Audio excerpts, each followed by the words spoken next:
Good afternoon, everybody. Thanks for joining us for a fairly impromptu, we'll call it an emergency temporary webinar to talk about Federal OSHA's new COVID-19 emergency temporary standard for healthcare and its updated workplace guidance for everybody else.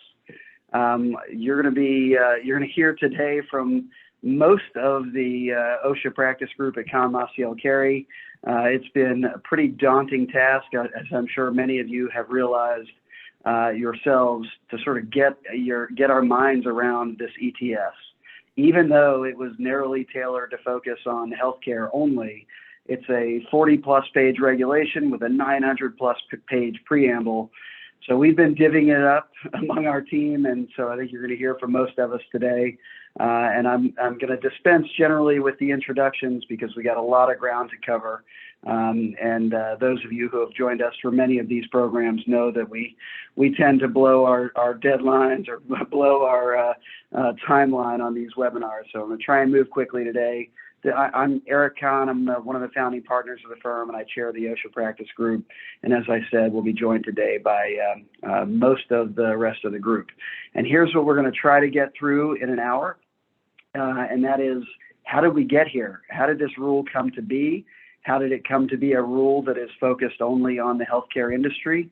And then in parallel with that, what is the lay of the land in terms of COVID-19 enforcement as it relates to the rest of us, the rest of the non-healthcare industries?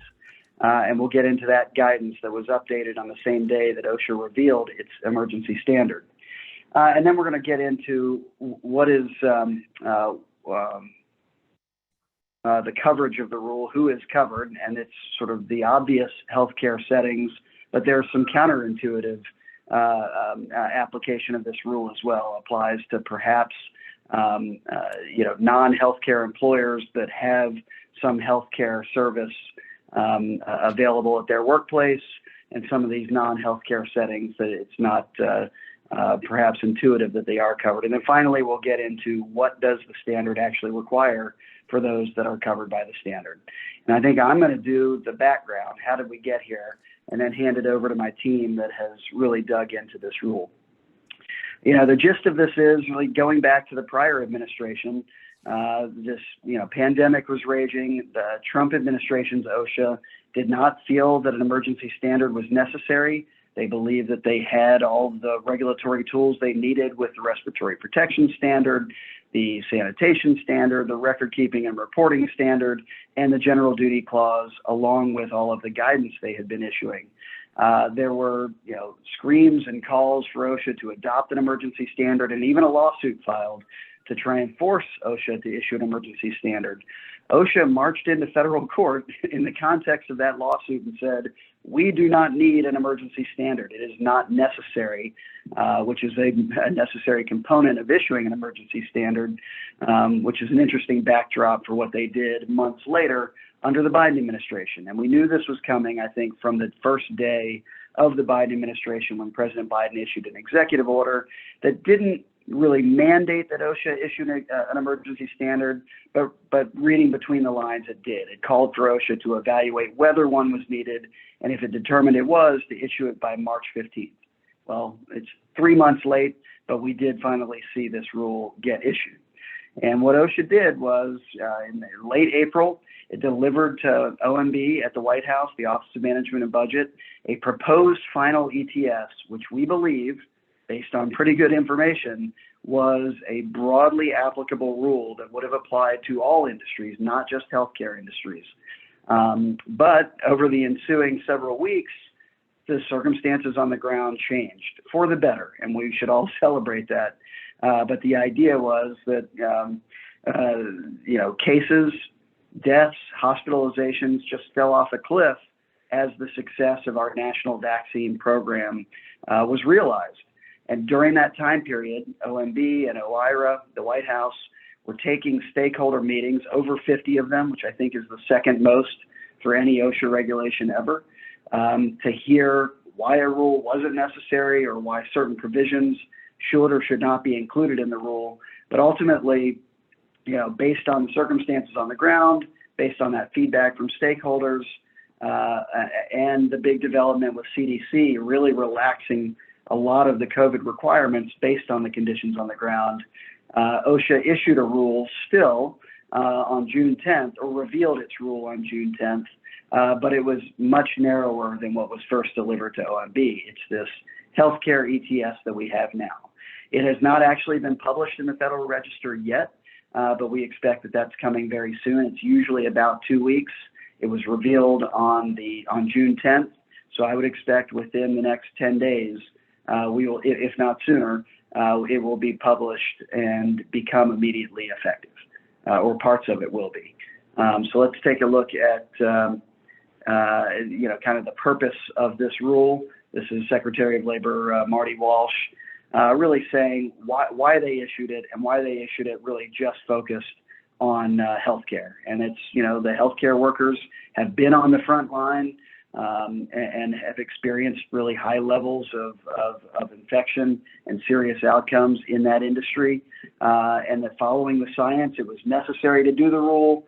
Following the science, the standard itself and its requirements follow the science. The Department of Labor believes that industry still faces a heightened risk, and so that's why they've done this. Whether that's legitimate, I expect there will be some legal challenges to the rule, and whether it does meet the standard for an emergency standard today, but that was the Department of Labor's thinking. So I think we go to the guidance, and I'm not sure who's taking that over. I think it's Beta, but this is sort of the ETS for healthcare, guidance for everybody else. What's that guidance say?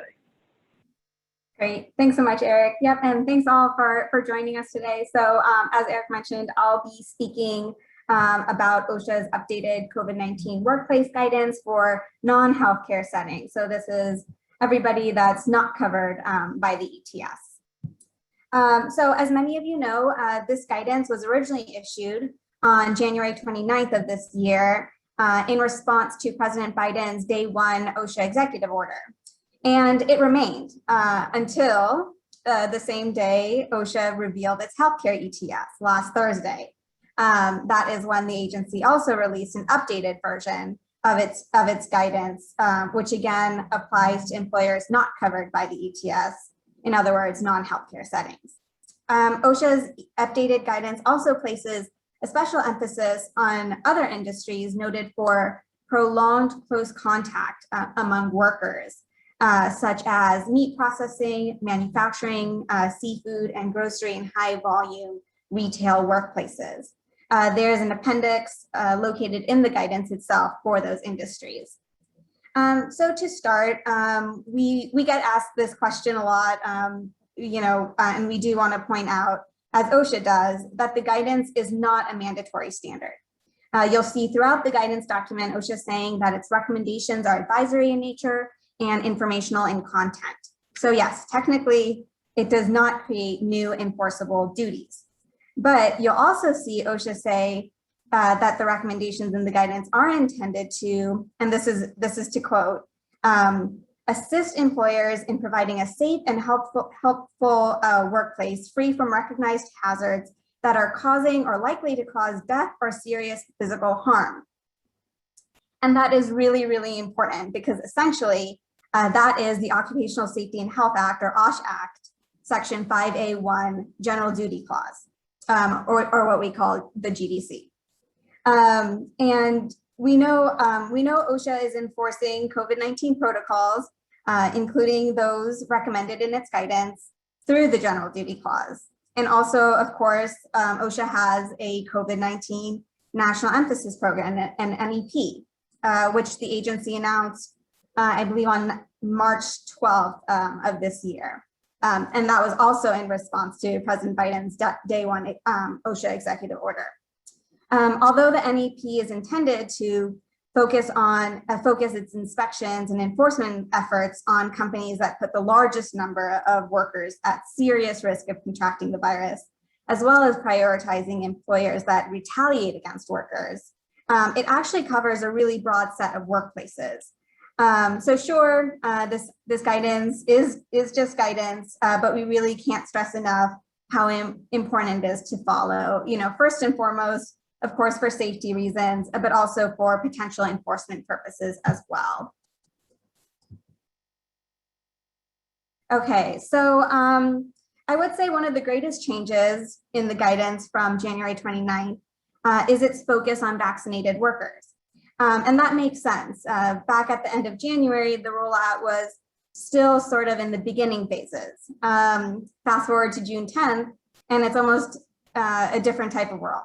So the purpose of the updated guidance is to help ensure employers continue to protect non-vaccinated workers, again, in non-healthcare settings. And OSHA categorizes the updates to its guidance in 3 buckets.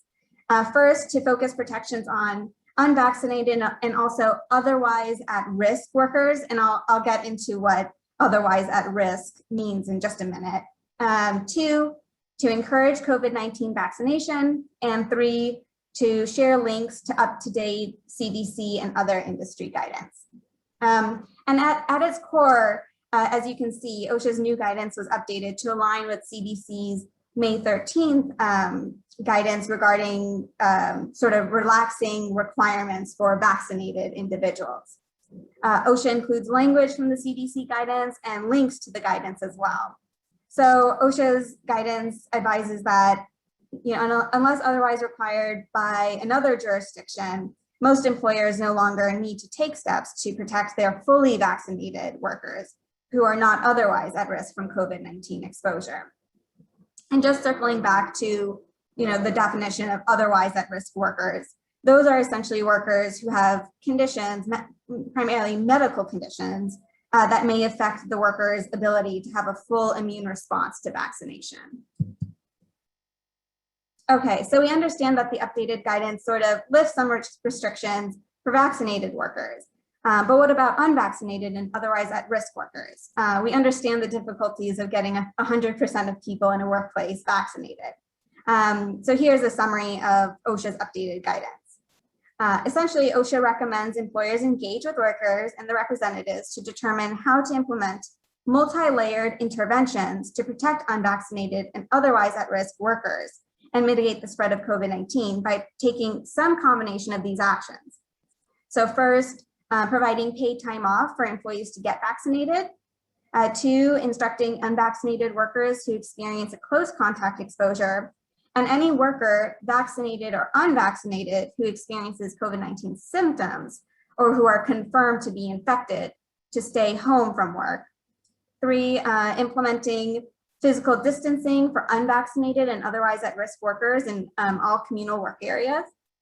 Providing unvaccinated and otherwise at-risk workers with face coverings, training workers on your COVID-19 policies and procedures in formats and languages they understand, suggesting that unvaccinated customers, visitors, or guests wear face coverings, especially in public-facing workplaces such as retail establishments, if there are unvaccinated or other at-risk workers there who are likely to interact with them.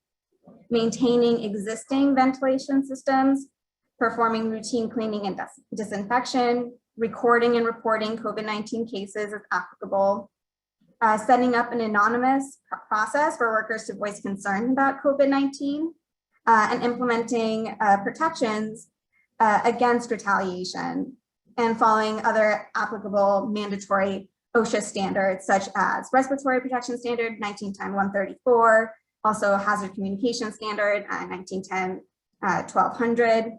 And you'll see that I did skip one bullet there, the bolded item, which is an implicit recommendation to verify vaccine status. Since OSHA's updated guidance clearly contemplates that employers will know who among their workforce is vaccinated and who is not. But it does not specify how employers should verify vaccination status. We think the healthcare ETS is a good place to look for that, and we'll discuss that more in the upcoming slides. So with that, I will pass it on to Amanda to dive into the ETS and specifically its application section. Good afternoon. Talking about the scope and application of the ETS and who does these new requirements apply to. So jumping right in, at the highest level, the new ETS applies to all settings where any employee provides healthcare services or healthcare support services, and unless an exception applies. So this would cover your large multi-thousand employee healthcare complexes and networks in major metropolitan areas down to an individual doctor's office. And even some instances where you might have a corporate office that's primarily an office setting, but there's an embedded clinic in the facility where individuals or that entity employs somebody with a medical license, a doctor's license, a nursing license, and provides healthcare to their employees on site, whether it's a corporate setting, a manufacturing setting, or any other workplace. When there is healthcare services provided by one of your employees, then you are likely within the scope of this standard, unless, of course, one of the exceptions applies to you.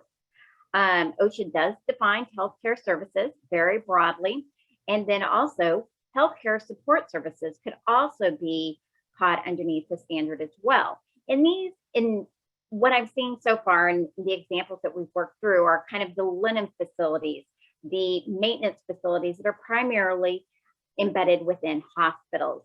Those are the kind of support services that they're talking about. That could be broader, but any place that an employee that is within a covered employee that has a reasonable expectation of coming in contact with a suspected or confirmed COVID-19 individual. OSHA did do the feasibility analysis in this ETS, where they go through the different industries where they think the regulation applies. And this is a list of them at a very high level over on the right side of the screen. These were taken from their feasibility analysis. Moving on to the next slide. This is a chart that came out with the standard when OSHA published it early last week or the week before. I'm sorry, it's been a bit of a blur since this has come out. And this is kind of a chart to see if you're one of the entities that's covered and if one of the exceptions might apply to you. I think it provides some value, but I think one of the things that I'm finding with regards to this ETS is some of the definitions are unique to this ETS, like a well-defined area. For example, what does that mean? And OSHA in their preamble gives a little bit more definition. They're talking about something that would have its own entrance, somehow segregated from the rest of a hospital complex, such as a dialysis unit or a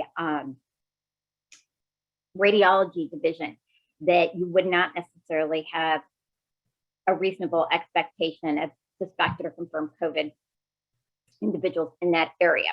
Moving on to the next slide. It's a good starting point, but also if you're trying to figure out whether or not it applies to your work site, I think that you also need to get into a little bit more of the nitty-gritty with regards to the definitions.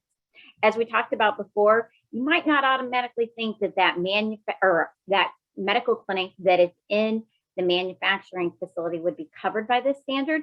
But if your employer employs a licensed healthcare professional, such as a doctor, a nurse, and they are rendering or providing medical services to employees, that could be a wellness check, vaccinations, immunizations, vaccinations other than COVID-19, which we'll talk a little bit more in a second.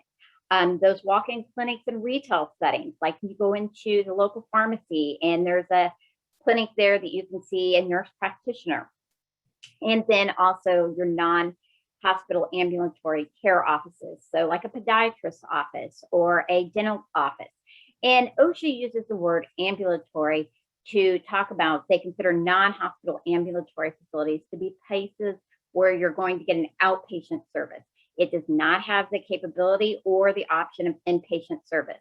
So ambulatory for this purpose, it's really talking about whether it's inpatient or outpatient.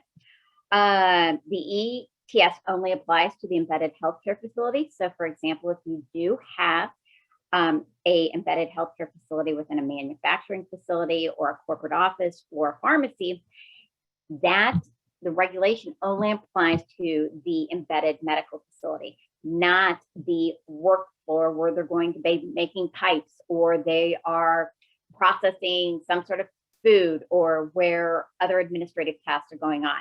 It is particular to the healthcare setting within that entity.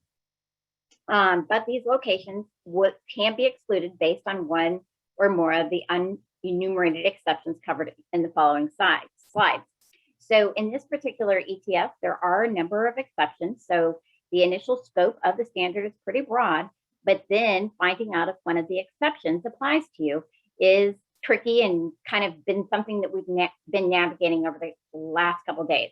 One of the ones that seems to be applicable and might be more widely applicable to a number of healthcare service providers is that non-hospital outpatient settings where non-employees are screened for COVID-19 symptoms and suspected or confirmed COVID-19 cases are not permitted to enter. So this could be your dental office. This could be your podiatrist's office. It's a kind of a self-contained office where you are screening all non-employees coming in for COVID symptoms, and you're not permitting in individuals with suspected or confirmed COVID diagnoses. So this would be, and when they say non-employees, they get pretty specific. They talk about the patients, anybody that might accompany a patient that goes with them to the medical office. It could be a maintenance person that's coming in to work on the HVAC. It could be anybody that's there for more than a temporary stop. They mention a temporary stop in the context of a FedEx delivery person or a US Postal Service person that is just there momentarily. They said that there's kind of an exception for the screening on them, but pretty much anybody else that enters the door, the screening process would have to take place. And if you can fit within that exception and fit those criteria, then you would be outside of the ETS and not have to comply with the other regulatory provisions that my colleagues will talk about. One of the interesting things in the exceptions provision is pharmacists. There is a very general statement in the regulatory text that says pharmacists dispensing prescription medications in retail settings are excluded from the ETS. Seems pretty straightforward. And so if they're just providing filling prescriptions, they put that along the lines of some other types of retail, and they would not be within the context of the ETS. But then the preamble goes on to specifically state if those pharmacies are administering vaccinations, in particular COVID vaccinations, and or administering COVID-related testing, this exception does not apply to you.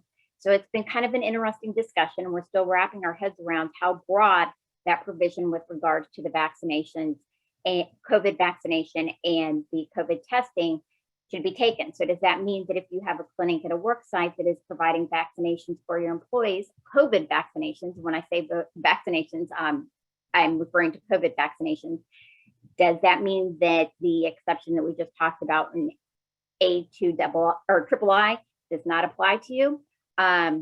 It seems to suggest that, but it does not specifically say that in the preamble.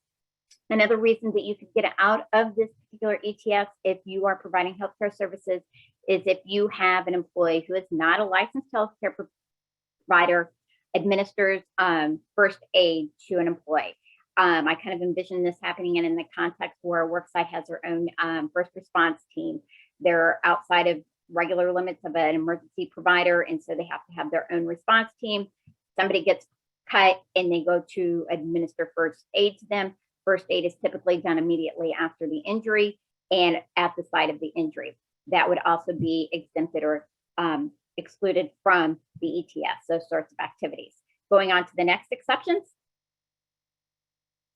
The next exception here is well-defined hospital outpatient care settings where all employees are fully vaccinated. So now we have to have the requirement that all employees are fully vaccinated and all non-employees are screened prior to entry or suspected or confirmed suspected or confirmed COVID-19 cases may not enter. OSHA talks about in the preamble that a well-defined area is distinct from the rest of the hospital. They specifically mention a separate instance, no expectation that you're going to have a suspected or confirmed COVID case within that area. They give the example of a dialysis center, a radiology center, where this provision might apply. The other provision, sorry, I have a comment coming up, 502A, the home healthcare setting. You can also, home healthcare would initially be covered under the scope, but there is an exception that might be applicable in certain situations where the home healthcare provider does some screening beforehand to see if any of the individuals that are going to be in the home have any of the COVID symptoms, if they're suspected or confirmed COVID cases, and the employee who's going to be entering that home is fully vaccinated. Then you might be able to get outside of the requirement of the standard. There's also an exception for healthcare support services that are not part of or integral to the other healthcare setting that is covered. This might be a standalone laundry service that's off-site, a billing office of a large hospital that is not attached to a hospital and you have a separate entrance, and then telehealth services performed outside of a setting where direct patient care occurs. So if you have an office, say that it's in the billing department of a hospital complex, it's separate and apart from the hospital, and that's where the telemedicine services are being provided, they would be exempted from this standard. Moving on to the other application considerations. We talked about this before, where healthcare settings are embedded within a non-healthcare setting. It's only the healthcare setting that is covered. And when emergency responders or other healthcare providers enter a non-healthcare setting to provide healthcare services, it's only the healthcare service provider that is covered. Moving on. Perfect. Moving over to effective dates and turning it over to one of my colleagues. Sorry, I'm not sure exactly which one's taking this part. Thanks, Amanda. This is Aaron Gelb from the Chicago office. I'm just going to cover this one slide, then I'll be back talking to everyone in a little bit. The effective dates, there are only 2 levels of dates, so it's not too difficult to track. If you kind of start from the premise that there are really 3 requirements that will have a 30-day compliance window from the date that the rule is published in the Federal Register, and that would be ventilation, physical barriers, and training. Everything else, you'll have 14 days within which to comply. So when does that clock start ticking as far as the publication in the Federal Register? I think we're expecting within the next 10 days or so that it will be published. We are tracking that closely, checking every day to see when it is indeed published, but we're expecting it to happen, like I said, within the next 7 to 10 days or so. And then so once it is published, that's when those clocks will start ticking. So you'll have, again, 30 days to get your ventilation in shape, your barriers in place, and your training completed. The one consideration, consistent for those of you that remember early on in the pandemic, when OSHA announced its enforcement discretion policy with respect to certain standards and certain rules that employers were going to understandably have trouble complying with due to the pandemic. There is language to that effect included in this standard. So what that means essentially is that you need to be engaging in good faith efforts to comply. You should ideally have documentation. So if it's ordering barriers, if it's finding individuals to install them, if you can't complete the training for one reason or another, to the extent you have the ability to document that, create records, even if it's saving emails or memos or letters exchanged with the vendors or the third parties that can't come in time. That's the sort of thing that OSHA would be looking for in order to excuse or give you some additional time if you can point to those good faith efforts. So those are the effective dates in a nutshell. Again, just 14 days for everything else except for the barriers, ventilation, and training, for which you have 30 days. And now we turn to Section C of the standard, which discusses the required COVID-19 plan. And so under the COVID-19 prevention plan, all employers covered by the ETS must develop and implement a plan for each workplace. So for employers that have multiple workplaces, as long as those workplaces are substantially similar, the COVID-19 plan may be developed by workplace type rather than by individual workplace, so long as all required site-specific information is included in the plan. For employers that have more than 10 employees, the plan must be written. Before developing this COVID-19 plan, employers must conduct a workplace specific hazard assessment, which we will discuss in greater detail a little bit later. And also employers must consult non-managerial employees in the development and implementation of the COVID plan.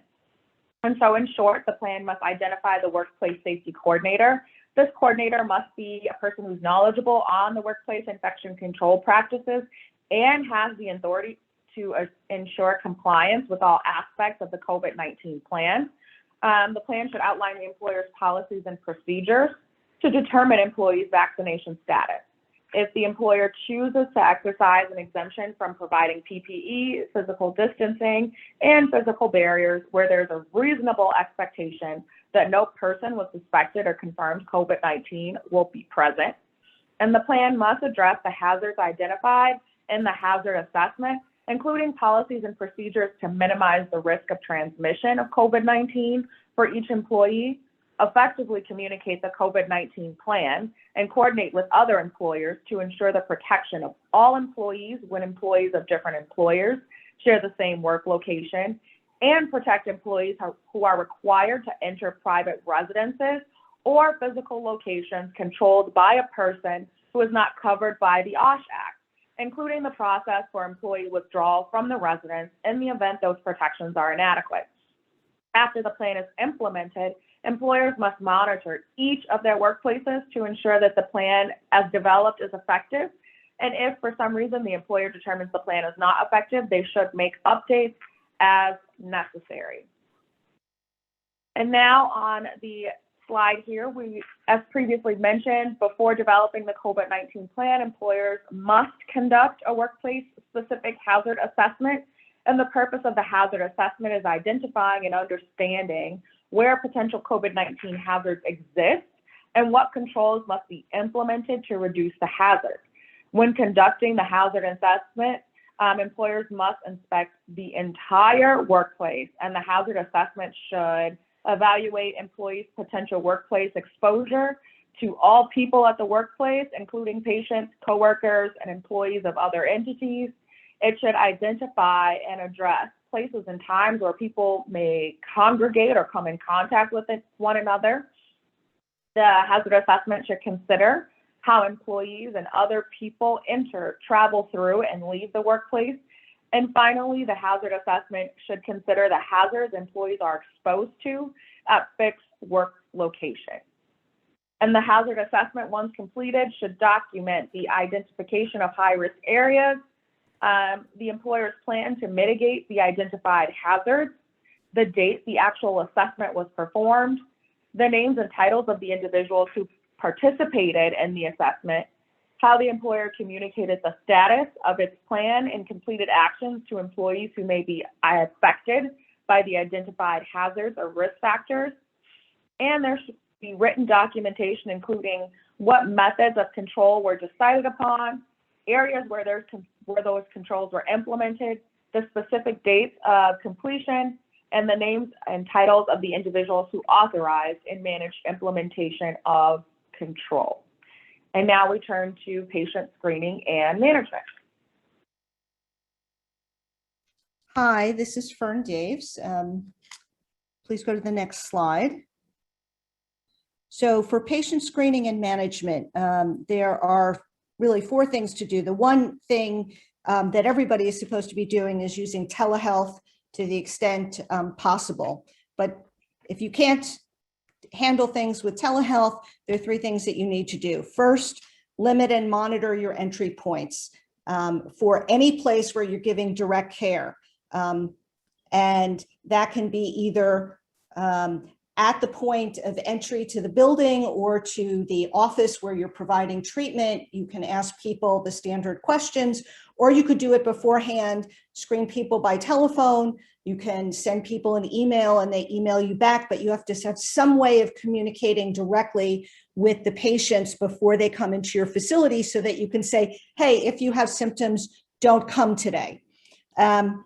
Screening and triaging everyone who enters your facility. That's not just patients, that's clients, residents, delivery people, visitors, the guy who delivers sodas to your vending machines. Everybody who comes into the building has to be screened. And at the very minimum, you have to ask people about COVID symptoms. And you also can confirm that people are wearing face coverings as appropriate. And then for those of you who are in the healthcare industry, you already know about CDC's guidelines. There's very extensive instructions that were issued in February and then updated in April that deal with very specific infection control procedures, both before vaccination and after vaccination. Let's go to the next slide, please. Is this one mine or somebody else?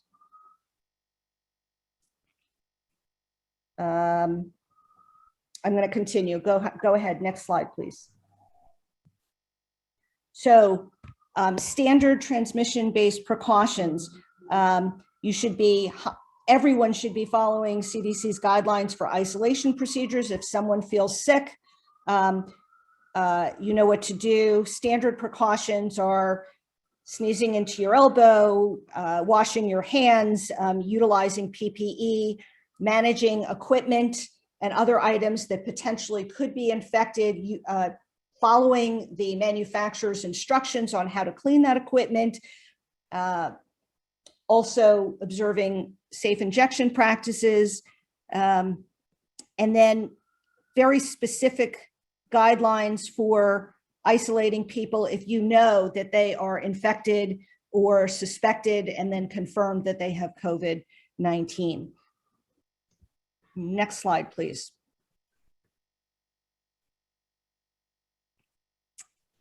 Fern, I can cover the next few slides. Thank you, Aaron. All right. So moving on to then the next slide, we're going to be talking about personal protective equipment, PPE. So those of you that are asking, but wait, face masks, face coverings are not PPE. That's correct, but they are covered in this section. So we're going to first be talking about the standard two-ply face covering type products. So some fairly basic requirements as far as needing to ensure that face masks are worn throughout indoor settings, except in those limited exceptions we talked about, or in vehicles or where others are working. You need to provide enough face masks to each employee. Obviously, for those hospitals and healthcare centers with which we've worked during this pandemic have ample supplies, and we expect that will continue. And you need to make sure that employees have enough, so there's at least one per day per employee. And obviously there's additional supply such that if the face coverings become soiled or damaged or for whatever reasons, that they need to be changed more than once per day. There are a number of exceptions as far as if someone is working alone in a room. You can briefly take your face covering off or pull it down when you're eating or drinking. That the individuals should be at least 6 feet apart from other employees or separated by a barrier. I think we've all seen those the barriers that have been placed in break areas where the 6 foot of distancing is not feasible or possible. Obviously, for those that are wearing other respiratory PPE, such as papers or PAPRs or N95s, then the face coverings would not be required. There are also some common sense, obviously, that's included here, that if it's important to see someone's mouth, so you're communicating with a patient who's deaf or hard of hearing, the mask can be removed. Employees that cannot wear face masks or face coverings for medical or disability or religious reasons, there are also exemptions, as well as if the face mask for some reason presents a serious hazard. So folks in maintenance that are doing electrical work, if there's arc flash hazards, or if there are heat stress issues, would be exceptions as well. So moving on to the next slide then, respirators or that are actually considered PPE.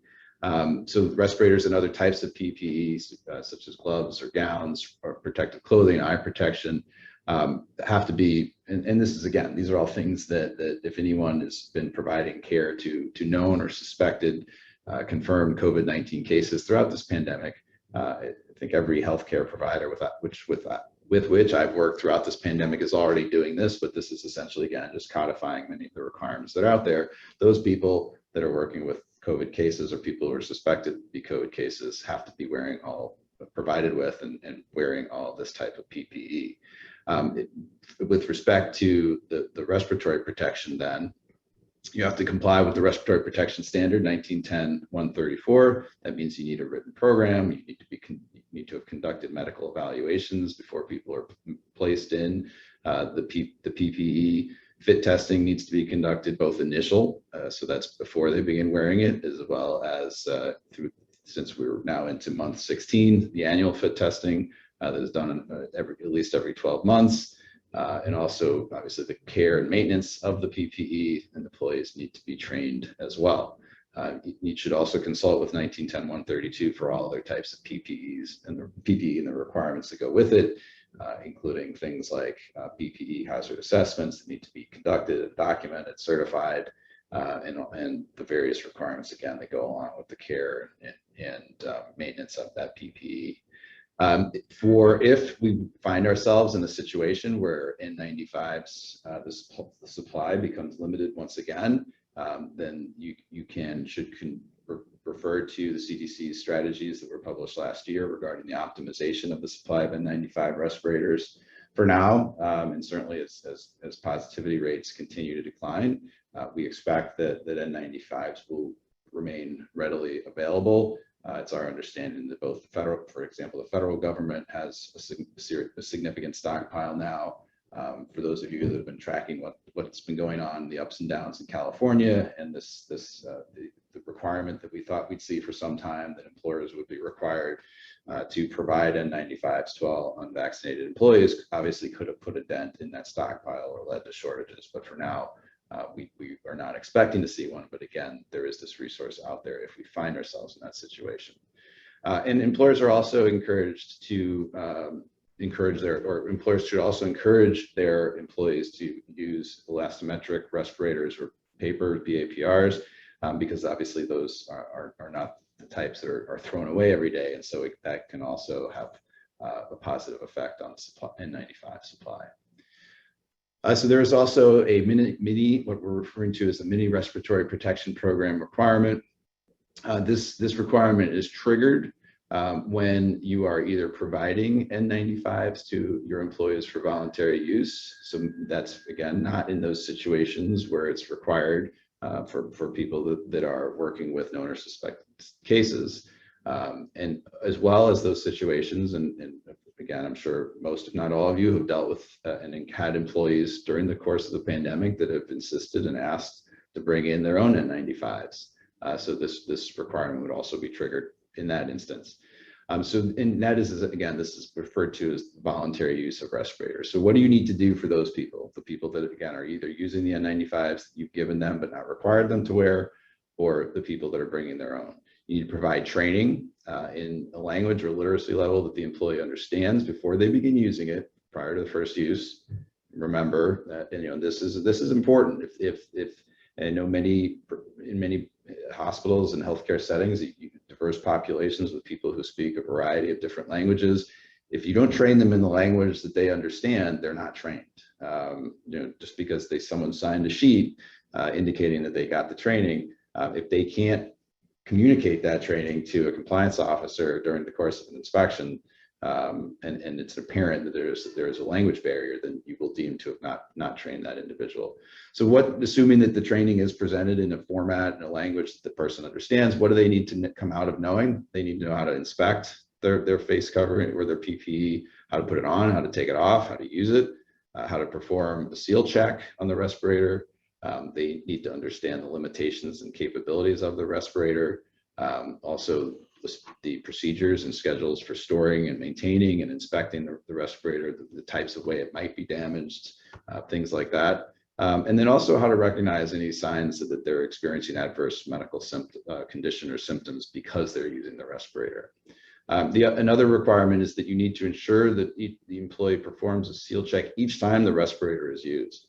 I think that's something that particularly as long as folks have been wearing these, some people may be slipping on that. So that's something that not only should be required But you should have some mechanism in place to make sure that people are doing that, or that managers are monitoring and observing that aspect to ensure that it's being done. Now, if it's an employee who's bringing their own respirator, then you need to provide them a copy of the Appendix D from the Respiratory Protection Standard, which is a notice that covers a number of aspects of the standard that again needs to be provided to those employees who bring their own. So moving on to the next slide, thank you. Your mini respiratory protection program also needs to cover the reuse of respirators. So you need to ensure that when employees are using N95s, that they're only using ones that are not visibly soiled or damaged, right? I think if when I survey my stockpile of cloth face coverings, sometimes I might grab one and you look at the bridge of the nose or the mouth covering part and you realize, yeah, I've worn that too many times. It needs to be washed. I shouldn't go out in public. Same thing obviously happens with N95s in the course of work. So employees need to be reminded to do that, to inspect it, to make sure it's not soiled or damaged. Make sure that you provide and remind employees with respect to storage procedures, that it should be stored in a dry and breathable container for at least 5 days between usage. How to check the N95s, that they have adequate lighting so they can ensure that there's no damage to the fabric, that the seal is still intact, obviously that it will perform for the reason that it's intended. Again, make sure that they are completing that seal check that I mentioned on the prior slide. Again, another thing that employees need to be reminded of and ensure that they're doing is that they're using proper hand hygiene before putting on the respirator and conducting that seal check. I think one of the things anecdotally that we've learned is that these are where the N95s are failing. It's not because the mask itself is defective, as much as employees are careless or forgetting to do these things such that it's defeating the whole purpose of wearing it in the first place. And again, that it's not, and last but not least, to make sure that it's not been worn more than 5 days total. Then last point is that you need to, with respect to the discontinued use of a respirator, that employees should understand, and this goes back to the training piece, that if they are experiencing adverse lung or cardiovascular symptoms, that they need to notify management and they should immediately discontinue wearing the respirator. All right, and then with respect to aerosol generating procedures or AGPs, moving on to the next slide. So this is a list of the procedures here that qualify or considered to be AGPs: open suction of airways, sputum induction, CPR, endotracheal intubation and extubation, non-invasive ventilation, so BiPAP or CPAPs, as well as manual ventilation and bronchoscopies. It also includes with respect to medical or surgical postmortem procedures that use oscillating bone saws, as well as dental procedures involving ultrasonic scalers, high-speed dental handpieces, air water syringes, polishing, and air abrasion, which reminds me that I need to make my annual appointment. So when an AGP is performed on a person who is, and again, this gets back to, remember, we're talking about this kind of almost like a hierarchy of protection measures. So you've got the face masks for everybody. You've got voluntary use of N95s. And then for those that are involved in the AGP procedures, this is where you have to be wearing the appropriate PPE. And when these procedures are performed on someone who is known or suspected to be a COVID case, you obviously need to limit the people who are present, the essential caregivers for that patient or support. The procedure should only be performed in an infection isolation room if possible. Make sure that the PPE that is set forth for such procedures is used. And then last but not least, to ensure that after the procedure is completed, that you clean and disinfect not only the equipment that is used, but also the surfaces in the room as well. Moving to the next slide, and I will hand it off to my colleague. Great. Thank you, Aaron. So yeah, I will cover section 502H, which concerns physical distancing, also known as social distancing. So 502H establishes the requirements employers covered by the ETS must follow regarding physical distancing. Employers must ensure that each employee is separated from all other people by at least 6 feet when indoors, unless the employer can establish that it is not feasible for a specific activity. For example, when providing hands-on medical care. So to determine when and where physical distancing is necessary in the workplace, employers must rely on the results of their hazard assessments. Those are the things that Ashley spoke about earlier, the hazard assessments. Places and times where people may congregate or come in contact with one another must be identified and addressed. And that is regardless of whether employees are performing an assigned work task or not. After identifying potential areas where employees may congregate and therefore where there may be workplace exposure, employers must develop and implement policies and procedures to comply with the 6 feet physical distancing requirements. OSHA notes that physical distancing can include, but OSHA does not mandate, these are just methods. Those include telehealth, telework, or other remote work arrangements, reducing the number of people, including non-employees, in an area at one time, visual cues such as signs and floor markings to indicate where employees and others should be located or their direction and path of travel, staggered arrival, departure, work and break times, as well as adjusted work processes or procedures to allow greater distance between employees. The ETS establishes several exceptions to the physical distancing requirements. For example, physical distancing is not required for employees who are fully vaccinated when those employees are in a well-defined area where there is no reasonable expectation that any person with suspected or confirmed COVID-19 will be present. Also, the physical distancing requirement does not apply to momentary exposure while people are in movement. So for example, passing in hallways or in aisles. And I will next turn it over to, I believe Dan will cover physical barriers. Yep, thanks, Beta. This is Dan Deacon here. I'm going to be covering 1910-502I, physical barriers, and we can start on the next slide here. So like physical distancing, as Beta was talking about, and several of the other engineering and administrative controls outlined throughout the emergency temporary standard, physical barriers is, of course, considered one of the integral components of OSHA's multi-layered approach to this infection control. What it requires is that all covered employers install cleanable or disposable barriers at each fixed work location outside of direct care areas where employees are not separated from all others by at least 6 feet. And there's a couple notable exceptions, all that you see on this slide here.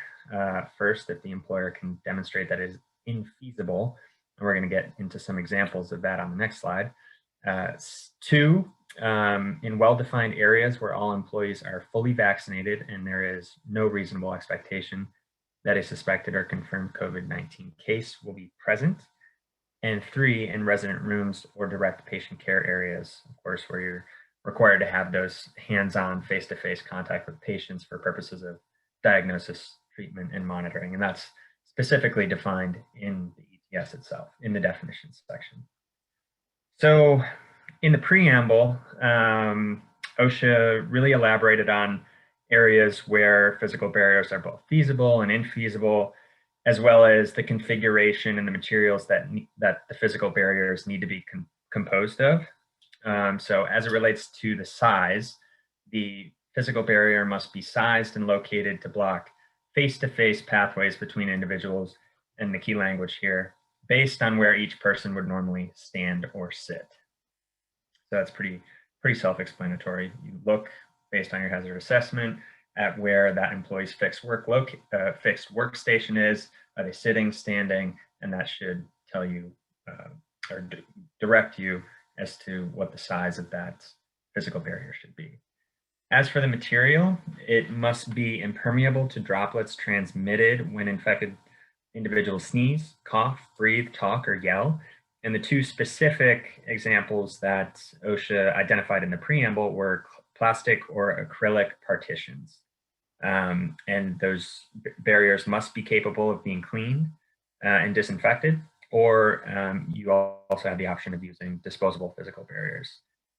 So some of the examples that were specifically referenced in the preamble, that 900-page document that I think Eric referenced at the beginning of the presentation here, some feasible examples where physical barriers can be installed are security checkpoints, reception desks, information counters, triage stations, pharmacy windows, bill pay stations, and then even between the patient and driver areas in an ambulance. And then the infeasible examples, of course, that's one of the exceptions, was direct patient care areas. So again, where you have that direct face-to-face contact for treatment diagnosis, EMS service on a patient, of course, in the back of the cab or elsewhere, and locations where barriers would obstruct egress or interfere with a fire safety system. Okay, and I'm going to be talking about ventilation as well, and this is under 1910-502K.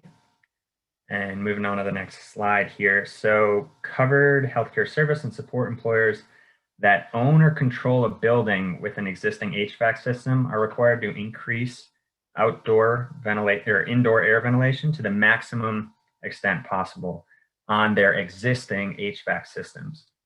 So I will note here there does seem to be a lack of clarity between the language, the actual text of the regulation, and the fact sheet that OSHA issued as to the scope of a covered employer's responsibilities. So in other words, whether you need to own or control the building or own or control the HVAC system itself. So we're attempting to get some clarity on this, but the broader interpretation is that if you're a covered employer that controls the HVAC system, in other words, if you're doing the maintenance, replacing filters, et cetera, you might be held accountable under those provisions. We're trying to get some clarity on that, but to be safe, you're going to want to know about these 5 key requirements that you see on the screen here. So in order to comply with 502K, here's the 5 key ventilation requirements.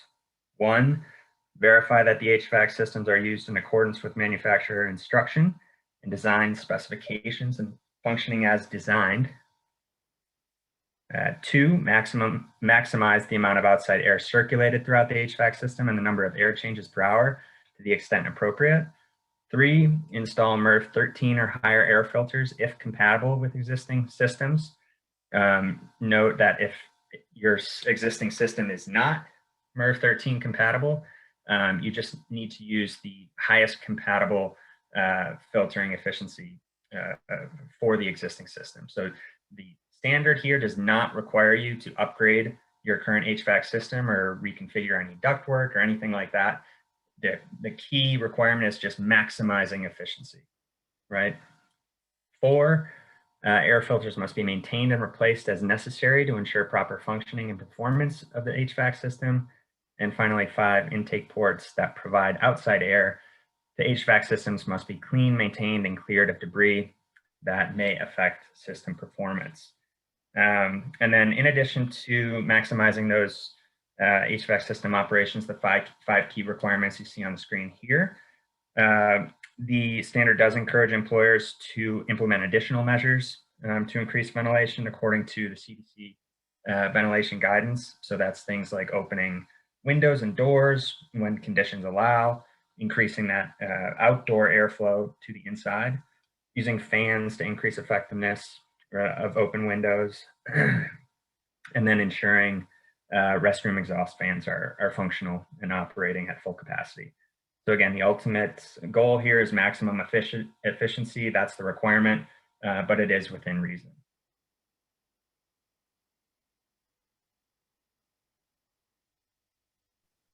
Great, thanks so much, Dan.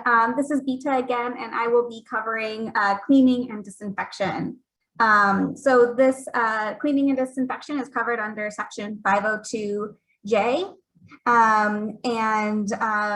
It, you know, first and foremost, it requires that employers provide alcohol-based hand rub that is at least 60% alcohol, or provide readily accessible hand washing facilities. So I think that's a pretty easy one to comply with. Then it goes into specific requirements for patient care areas, resident rooms, and for medical devices and equipment.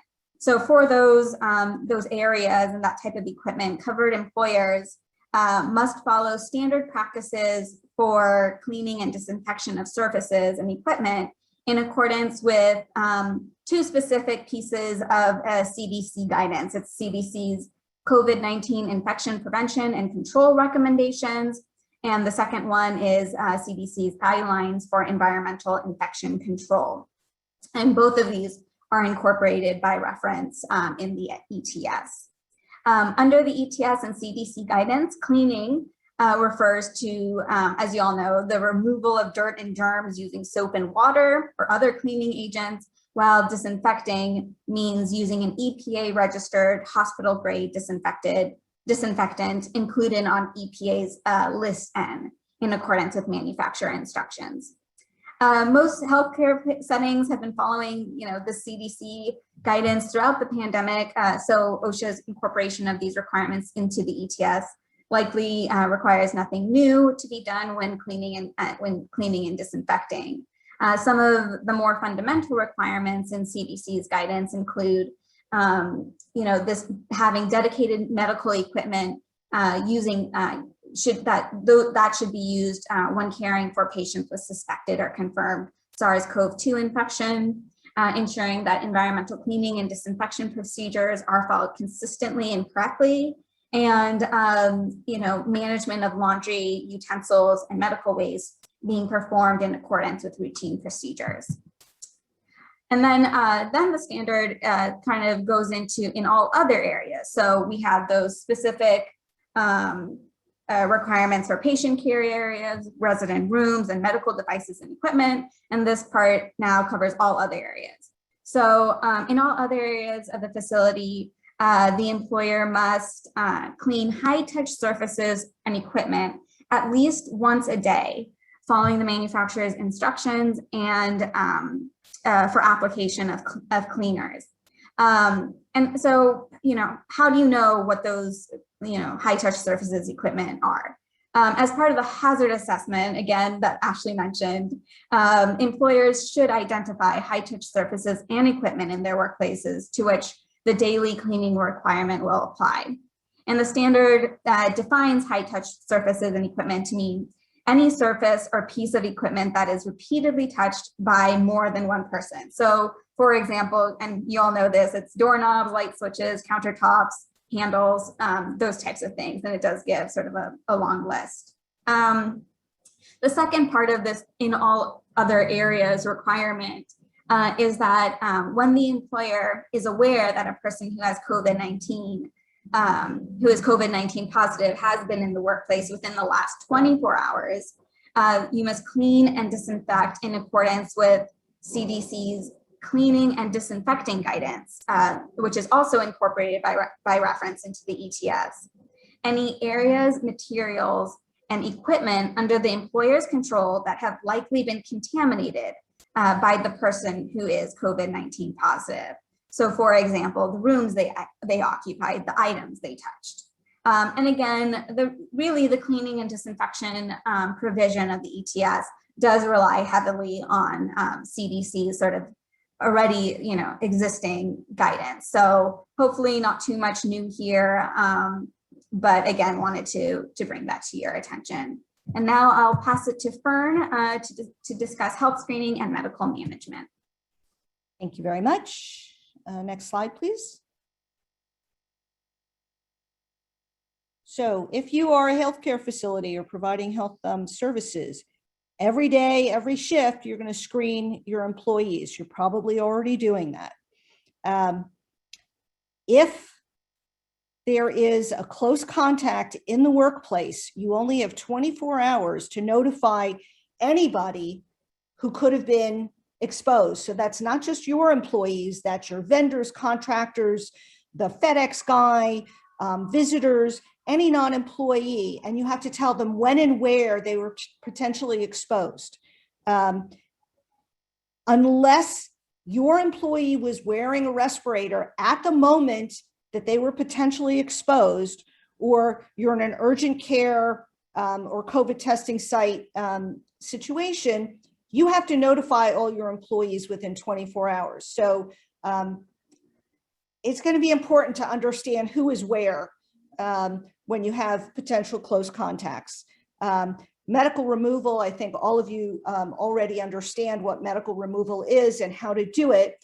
What's new is there are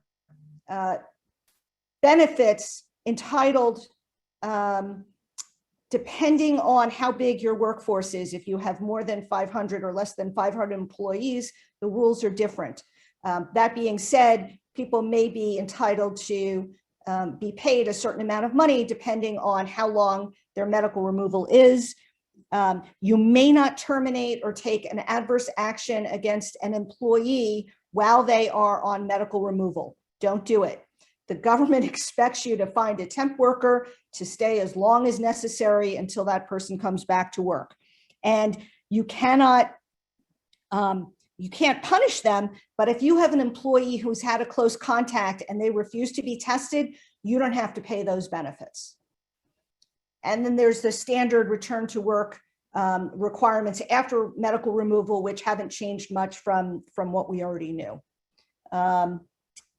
Now I'm going to talk about vaccinations. We've already gotten a ton of questions in the chat about vaccinations. So this slide is for employers of healthcare workers.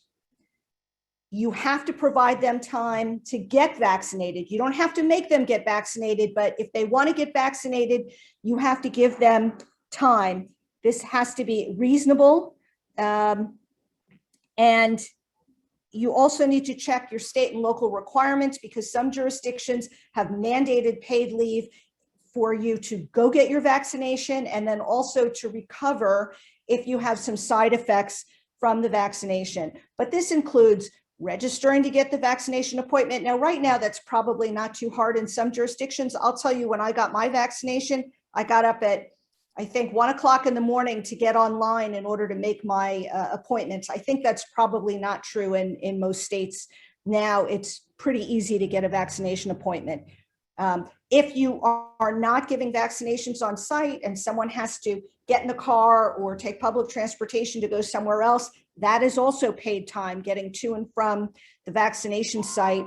And however long they're at the vaccination site, standing in line and then waiting the 15 minutes for the monitoring period. Next slide, please. All right, thank you, Fern. This is Ashley again in the Chicago office, and now we are going to be discussing the training requirements, which are outlined in Section N. And so just right off the cuff, to the extent that the employer has already provided training and that training is compliant with the standard, it's not necessary to retrain employees. But if the employer provided training prior to the ETS and the training did not cover all of the elements required, then the employer must offer a subsequent training on the elements that were not previously addressed. Crucially, training must be administered in both a literacy level and language the employee understands. The trainer providing the training must be a person knowledgeable in the topics covered by the training, as well as how they apply to the employee's specific job tasks. Additionally, the training should be interactive, providing an opportunity for questions and answers. An employer may satisfy this interactive requirement even if the employer offers a virtual training, if the employer makes available a qualified trainer to address questions after the training, or offers a telephone hotline where employees may ask questions. And at the completion of the training, employers may check an employee's understanding using a written or oral assessment or a discussion after the training. And once this training has occurred and has been completed, employees must be retrained when changes occur that affect the employee's risk of contracting COVID-19 at work, or the employer's policies or procedures have changed. And so as you can see above, after the training has been completed, employees should understand what COVID-19 is, the ways to reduce transmission, the employer's policies and procedures on patient screening and managing, tasks in the workplace that could result in a COVID infection, workplace policies and procedures to prevent the spread, the interrelation between multiple employers present at a single workplace site, the employer's policies and procedures for all PPE worn, policies and procedures for cleaning and disinfection, healthcare screening and medical management, any available sick leave, the identity of the safety coordinator, which we discussed in the COVID-19 plan, and how the employee can obtain copies of the training and any of the policies and procedures that affect that employee. And now we turn it over to Lindsay for record keeping and reporting. Thanks, Ashley. And good afternoon, everyone. So the ETS does add a couple additional record keeping requirements for covered employers. And these record keeping requirements apply to all employers with more than 10 employees across the entire company. So this is beyond, an establishment specific assessment. This is looking at the entire company as the exception under 1904. It's the same consideration there. So the two main requirements that are added by the ETS are first, maintaining all versions of the written COVID-19 prevention plan. So, the prevention plan may be updated, and for those of you that already have them in place, probably has been updated as the guidance changes. And so employers are required to keep all versions of the COVID-19 prevention plan. And then the second obligation that's added by the ETS that I think is, sort of a brand new thing and sort of the significant additional obligation is a COVID-19 log on which an employer has to record every instance of a COVID-19 positive employee. And this includes employees that have work-related COVID-19 cases, as well as employees who do not have work-related COVID-19 cases. So any COVID-19 positive employee, whether or not that the illness is work-related or the exposure happened in the work environment. So this is in addition to the normal injury and illness record keeping requirements, which means that an employer may have to record a single case of COVID-19 on both the COVID-19 log as well as the 300 log if the case is work-related and meets one of the normal record-keeping outcomes. Next slide.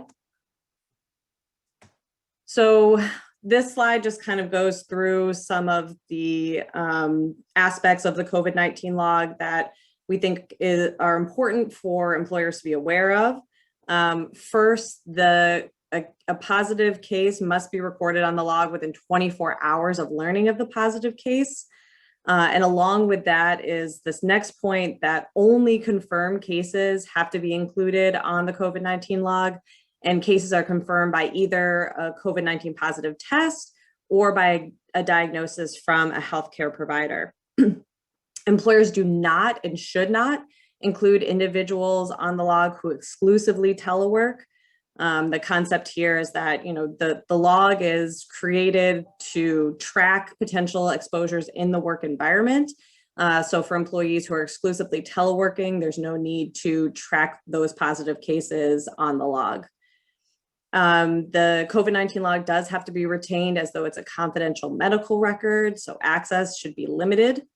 It must be maintained and preserved and updated for the period that the ETS is in effect. And finally, the COVID-19 log in full does need to be made available to OSHA upon request, and does in a much more limited form to employees upon request by the next business day. And for employees, it's either just giving them information on their own positive case or giving very, very limited information from the log and removing certain requirements that are normally kept on the COVID-19 log. Next slide. And then finally, the ETS also does change reporting requirements for those covered employers. First, you must report all work-related COVID-19 fatalities within 8 hours of learning of the reportable case. So the important difference here between the normal reporting obligation is that this is not limited to deaths that occur within 30 days of exposure. So this is literally every fatality, every COVID-19 related fatality, as long as it meets the work-related requirements, those need to be reported to OSHA. And then in the context of an inpatient hospitalization, covered employers must report all work-related COVID-19 inpatient hospitalizations within 24 hours of learning of it. And again, there's no limitation here. It's all inpatient hospitalizations, not just those admissions that occur within 24 hours of exposure. And then the final note here, and this is true for general reporting under the injury and illness standards. If an employer reports a COVID-19 hospitalization to OSHA and the employee who is positive for COVID-19 later dies, there is no need for the employer to make a second report of this more serious outcome.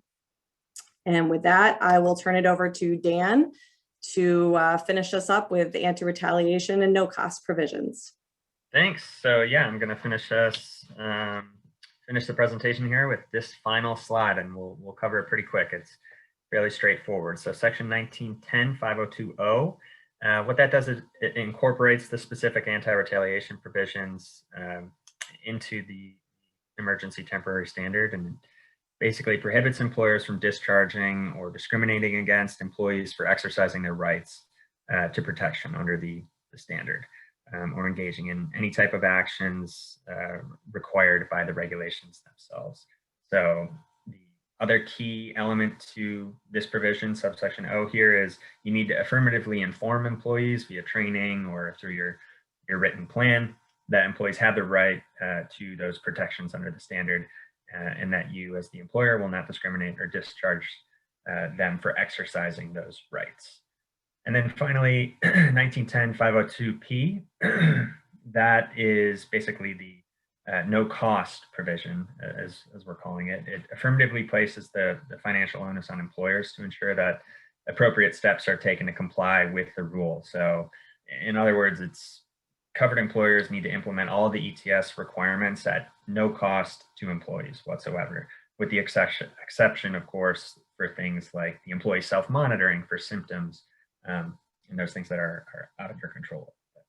So with that being said, that wraps up the presentation. If you have any questions, I know there's been a lot in the chat function, and I think we tried to get to a good number of them.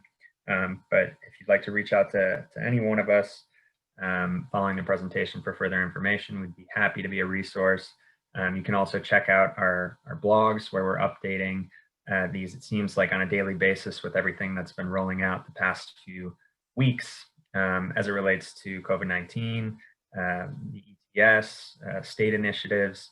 For California specifically, we have the Cal OSHA Defense Report that we're updating regularly on all those issues as well.